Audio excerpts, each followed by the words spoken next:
মানুষের মন হচ্ছে অক্টোবরের আকাশ, এই মেঘশূন্য, আবার এই ঝমঝমে বৃষ্টি। মানুষ শুধু সময়ের পেছনে দৌড়ায়, কিন্তু সময়কে কখনো সে আটকাতে পারে না। বরং সময় যেন কখন এসে দরজায় কড়া নেড়ে বলে, তোমাকে এখন যেতে হবে, আমার সাথে চলো।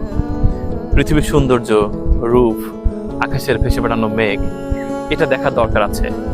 কারণ পৃথিবীতে এমন কিছু মানুষ থাকা দরকার যারা সত্যিকার অর্থেই শুধুমাত্র প্রকৃতি দেখবে, প্রকৃতি পারে।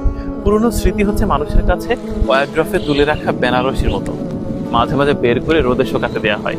সেগুলো জীবনে একবারই ব্যবহার করা হয়, আর বারবার মনে করতে হয় বিশেষ বিশেষ মুহূর্তে। সবসময় মনে করা যায় না। বেনারসি যেমন শুধু বিয়ের দিন পরা হয় আর কখনো পরা হয় না, মানুষের স্মৃতিগুলোও ঠিক তেমনই। বৃষ্টি শুরু হয়ে গেছে, চলুন বৃষ্টিতে ভিজি।